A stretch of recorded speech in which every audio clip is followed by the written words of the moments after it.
Electoral politics is still important, even if it's not the only avenue that we need to be focused on. But nevertheless, we do need to recognize that continuing to elect non-corporate, nonpartisan, labor movement-centric candidates into Congress is still very important.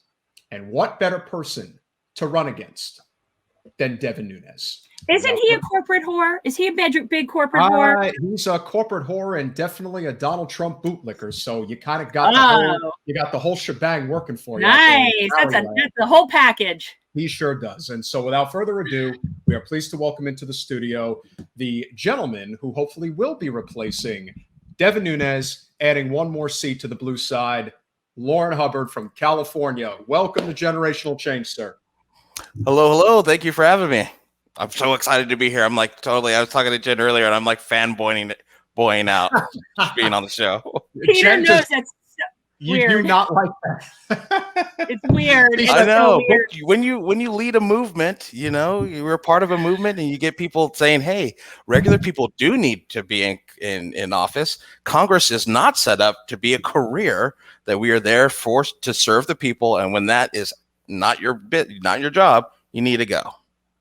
Yeah. That's a very good point. And when you talk about, fanboying, well, if you saw Jen's 50th birthday celebration, I actually was able to, I happen to also know Nina Turner on a personal level, and I was able to get her to sneak in on Jen's birthday live stream. I wouldn't have asked her to come, because I would have told you not to bother her. Lourin, if you haven't seen it, I highly recommend you check it out. It's like the ultimate fangirl moment. I'm quite sure I still but the thing is it never gets old with her. She's called me on the phone and it still freaks me out. Like, I still look at it and I'm like, it's Nina Turner. And like every once in a while I'll send her a little text and a little heart and just, but I'm not going to interfere in her, but yeah, I think I squealed out loud. I'm like, hello, somebody. I know. Hello, somebody. And she's the best. She's the best. She is she is the heir apparent to Bernie's movement. I think everybody would agree with that. And, it's obviously of tantamount importance that we get her into Congress. And look, I don't want to take away from what I think have been positive changes with, members of the squad. I think AOC, she has her flaws, no question about it. But I also think that her getting elected into that particular area of New York has really caused a very big progressive uprising. A lot of people have felt inspired to run for city council, to even run for mayor, maybe even Congress. We have friends there, Lauren Ashcraft, Melanie DeRigo, Isaac James. I mean, the list goes on. We can talk all about, the inspiration that these types of victories ultimately create. Even if the person at the top, Bernie may not have become president, but he definitely set the precedent for a lot of other people to say, you know what, I can run for office with no corporate special interest money, and I can serve the people better than, people can. So with that said, what inspired you to run against Devin Nunes? I was sitting around here at my house. It was January 6th. We're watching TV. Everybody saw what happened with the insurrection. And I'm thinking to myself, I was just doing Black Lives Matter marches here in Fresno and participating in a couple of things nationally. And I remember what happened to people that were just marching for literally their lives in Washington, D.C., and they got tear gas and all kinds of things for Trump to do his photo op. And that was not the response that happened to people that were literally beating police officers and things like that. And I was thinking to myself, what is this world coming to? And then once you start looking at the representative that we have who supports things like that, who doesn't support programs for people, who voted against giving us relief checks, but, giving his own business money, doesn't support lifting half of children out of poverty with tax credits. I started thinking, like, who is he representing? It's not me. It's not anybody that I know. And I was just kind of thinking to myself, I got to get involved. And how is the best way that I can do that? And in the best way I could do that, I've always had this desire to serve. I started my career in public service with Department of Social Services, hooking up people with CalFresh benefits, food stamps, and Medi-Cal, our state's Medicaid program, and thinking of how I could help folks the best. And the problems that we're facing are systemic, and they're problems that the federal government can solve and should be solving and should have been solving this whole time. So that's why I targeted the Seat to Run, to kind of serve as that voice for the regular folks. Okay, don't mind me doing this. I'm in a camper and occasionally things fly by. So what is your background? My understanding is that coincidentally, you have a background in labor organizing. Is there some, like, whatever that is, I'd be interested, because we are doing our Uplifting Labor segment tonight, and that's a huge part of what we're always pushing is the supporting of labor. So I'd be curious, what is your background? Actually, so it's funny. My mother was really the shop steward for SEIU out here for the United Health Workers, and she got her job. And I've just been around unions my whole life. And when I got the opportunity after graduation to start working, I got a job with the unions. My professional background has been kind of all over the place. I started out as an eligibility worker for the Fresno County, connecting people with social services, and then switched over to pensions and got into that work with the Public Employees Pension Fund here in California. And that serves public schools, public school employees, custodians, state workers, municipal government employees. And now I am an operations manager at the Water Resources Control Board. So now I'm in a management position, so I'm no longer in the union, but just being able to see the effects that climate change are having frontline on families, on farms. Agriculture is our big industry here. And we have a representative now who talks about, water and climate change being false. And we've seen that effect. And we know what happens. Even still, how did you get away with that in California? Lourin, especially in California. Like, how did you get away with that with all the wildfires? I think what California, people think, Hollywood and the Bay Area, and they forget about the section in this middle where there is a lot of conservative people, a lot of conservative voters. We're a more rural area of California. And for the longest time, Democrats in this area have either not been present or they run like Republicans. So they do the platitude of, like, when it comes to a Green New Deal, to say, oh yeah, I support a Green New Deal, but couldn't tell you what the tenets about it, that it's just a resolution, that's a suggestion of ideas that we can do. They just check a box. Oh yeah, I'm a Green New Deal. So they don't get primaried from the left. And it's just a litmus test for them. Do you find, so what is the atmosphere like? I mean, you guys have a lot of migrants and I would think people that are really underserved. A lot of those people are probably not citizens, and you might have issues with that, and people that are just being totally ignored, and representatives like yours are absolutely not looking out for those people. So how does not at all like that have a voice when you have such like a red rural kind of area? Who's talking for those people? It's not our representative, I can tell you that, because they're hiding in the shadows. And really, when it comes to programs like increasing the minimum wage, California, we already have a $15 minimum wage. A lot of our farm workers make above minimum wage. That's not really the issue. What is the issue is that a lot of them are undocumented.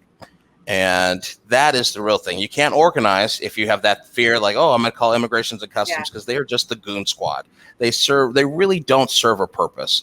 I think if you look at, the same group of people that talk about, we're not for big government, but let's create a Homeland Security and create ICE and all these different things that aren't serving the public interest. That's really what it comes down to. So we need to have an immigration system that is functional, that these people have a pathway to citizenship, or if they choose to just be migrant workers, to come up here, follow the seasons, which is the case right now. Follow the seasons and then go back home. So they're not stuck here if they want to make a living. There's a lot of them are sending money back home. They're not able to go. What's happening right now, I was really disappointed when I saw Kamala Harris say to folks, don't come. There was no difference to me between her saying that and Donald Trump saying that. No, we're supposed to be. But she was much nicer about it. I mean, come on, that's yeah. Right? No, we're supposed to be the party that's looking for these solutions. But she's a woman of color, and she's the first vice president woman of color, and so there's that. Well, I mean, that's great. That's great. But at the end of the day, you know, we have people that are running in this race with me right now on the Democratic side that think that, oh, well, the district is 48% Latino, so I'm a Latino candidate. That's going to be enough. 2020, Donald Trump actually increased his turnout with Latino voters as opposed to 2016. So playing the identity politics things is not what's going to work. No. We need to speak to the issues that people care about. The wallet is everybody cares about their wallet. Everybody cares about health insurance. Those are two of the things that I think people care about the most.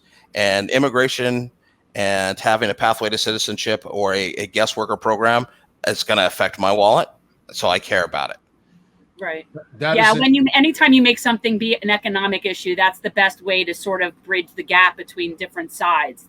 I mean, my thought on immigration is like, no matter what we decide to do, why can't we just be kind? Like this is the thing that I just really don't understand. Like, regardless of what the rules are, regardless of whether or not you have a certain path for citizenship, which I believe should be the same for everybody. But like, why can't we just be kind?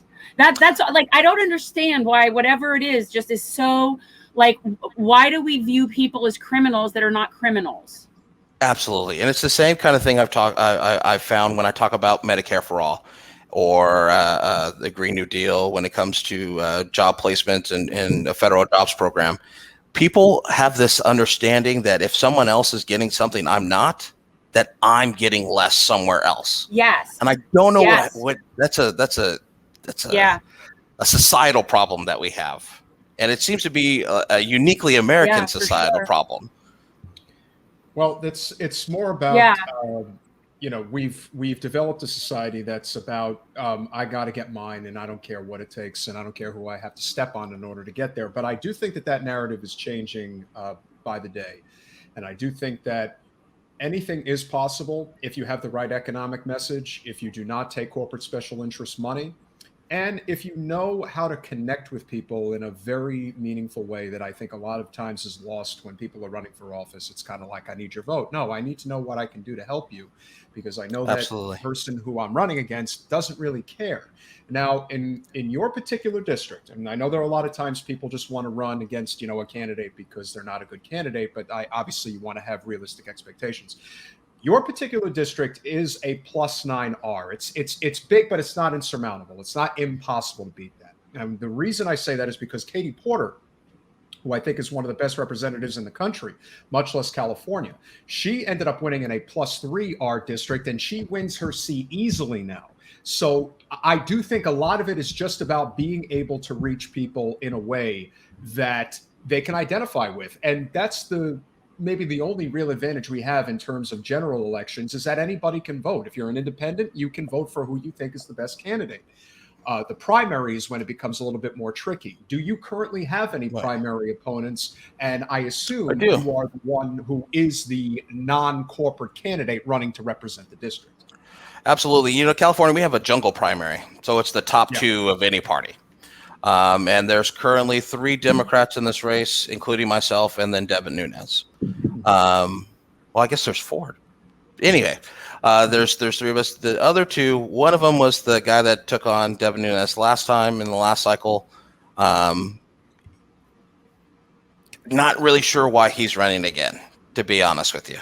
And then another guy who also ran in the 2020 cycle, but as an independent. Also couldn't tell you why he's running again. So that's kind of what the field looks like right now. I wanted to go back to, I saw a comment that one of your viewers had left about it always comes down to economics versus regulation, and it really doesn't have to. I think one of the messages that I have that is unique to this area that I've never seen here before, and I've lived here for 14 years now, is that we don't have to sacrifice the environment to help the economy. That switching over, especially in this area, switching over to a green economy will create jobs and will bring those jobs that we need. We have water issues all up and down California. One of the things that, if you were serious about solving this issue, would be water infrastructure projects. I don't understand why Devin Nunes isn't at the trough of this jobs plan that Biden is trying to get through and saying, hey, I may not like the whole thing, but let me get something for the people of my state. That's what you're supposed to do as a representative. And we need to look at the issues 5, 10, 15, 20 years down the road. And we don't have that now. I think what we're seeing, particularly on the GOP side, is, there are some people, the gentleman's name is slipping me right now. There is one GOP representative in Illinois who is trying to break free of this,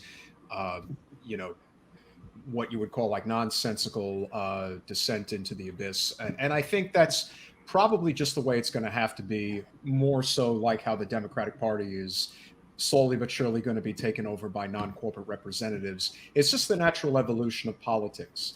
For the last 5 years, we constantly hear Medicare for all, a Green New Deal, a living wage, end the wars. Most people agree with these things. And the more you talk about them, the more you hear them, the more these representatives are either going to be pressed into supporting them, or they're going to be taken out of office. They're going to be primaried. They're going to lose generals. That's what's going to happen. And, Jen and I talked about, we've talked about it at length. The only person who really can carry the torch right now for the Republican Party, as sad as it is our current governor, Ron DeSantis. And I am very concerned. Sadly.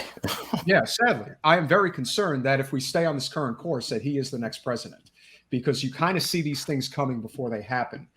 But that's not going to last, because eventually there's just going to be too much of the people like yourself, like Jen, that are going to end up in positions of power that are actually going to be serving the people and not corporate special interests.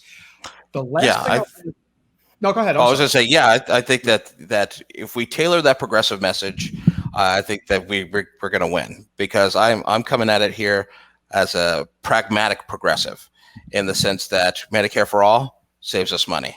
Our American businesses are spending $1 trillion this year on employee health insurance plans, and with this globalized economy, they're having to go against competing against these international companies from Germany, Japan, all have universal health care. We need to save money. Yes, make it an economic issue. And that to me is no different than, how you sell Medicare for all, how you sell a living wage. All these things are a matter of increasing the overall economic benefits of society. It saves money. It increases productivity. Everything matters. But we've been living in a crooked economy for a very long time. And there's a lot of people with a lot of power in states like California that benefit heavily from it. The last thing I want to touch on before we wrap, this is not a federal issue. This is a state issue, but it's one that we are trying to highlight, because we are going to do everything we can in our capacity to get to a universal healthcare system in the United States. California is one of the states that has a statewide plan on the table called CalCare. I don't know how well versed you are with it or where it stands right now, but we are very strong advocates for a whole Washington state trying to pass a statewide universal healthcare plan, and New York, the New York Health Act, which probably has the most momentum of the 3 states. But I'm curious from your perspective, how things are, and what is the overall response that you would see from the average person in California, the idea of having a universal healthcare system? I think the average person likes it. I think in California it's a little bit stalled, because we have, I don't want to say that we have Joe Manchins, who are Democrats, I'm sure, but not really standing with the party platform. So unfortunately, we kind of have a system like my district right now. 50% of the residents, 52% of the residents are on Medi-Cal, which is the state's Medicaid program. Right. So to transition over to a universal healthcare, universal coverage for California would not be that difficult. It is just politically difficult. And so that's the issue, is we have a bunch of Kristen Sinemas and Joe Manchins who are like, well, we need to be bipartisan in this, and not realizing, hey, there's only 9 Republicans in the state assembly. So it's having the political will, and that's what we don't have right now, unfortunately. And again, the only thing that is standing between us and a universal healthcare system is corporate special interest money behind private insurance and big pharma. And that's it. That is it. I think everybody at this point knows that that's the roadblock. But the more we are able to get people into Congress like yourself that are going to serve the people and not corporate special interests, which Devin Nunes, like many others, have been doing for quite some time, that's how the change is going to happen. Guys, please go to LourinHubbard.com. He is obviously a true progressive, the type of people that we do need in elected office. Jen, any final thoughts? I'm having a dog situation. No, if you would just wrap up, tell everybody how they can help out. Obviously, people, we know you need donations, probably phone banking, whatever the help. We have your website up. And tell people where else they could follow you, or, Absolutely. I mean, you can follow me, the campaigns on Twitter. I am like, one of the things that Donald Trump did really well, I think, was when he tweeted, you knew it was him. So like all the grammar errors, that's what makes me human. So you can follow me at Twitter at Lourin Hubbard, and on Facebook at the Lourin Hubbard for Congress. Okay. Peter, you got those? We got it. LourinHubbard.com, guys. Please help him out. Every little bit counts. And the more the name recognition grows, the more likely he's going to have an opportunity to pull off a big upset in the primary. And then that's what it's all about. Get to that jungle primary, baby. But you know what, though? No, more importantly, move the needle. More importantly, build up a movement regardless of what happens with what your end result is, and keep it going. Regardless of what the result is, because that's the biggest mistake people make. They end their campaign. They only come back when it's campaign season. Keep it going. We can't stop. It's just, you got to keep it going regardless. Absolutely. And when it comes to like Nina Turner, we always heard like blue no matter who, but it does matter who. It does matter. Not just any blue will do, as Nina Turner likes to say. We could not end on a better note right there, my friend. LourinHubbard.com. Lourin Hubbard. Thank you so much for having me, guys. We will definitely be in touch. Have a good one, brother. Thanks for watching. If you want to support our mission to transform politics into service, please like this video, subscribe, follow us on social media, and consider joining our Patreon, where you'll get early access to our interviews as well as other exclusive content. Links are in the description. Peace out.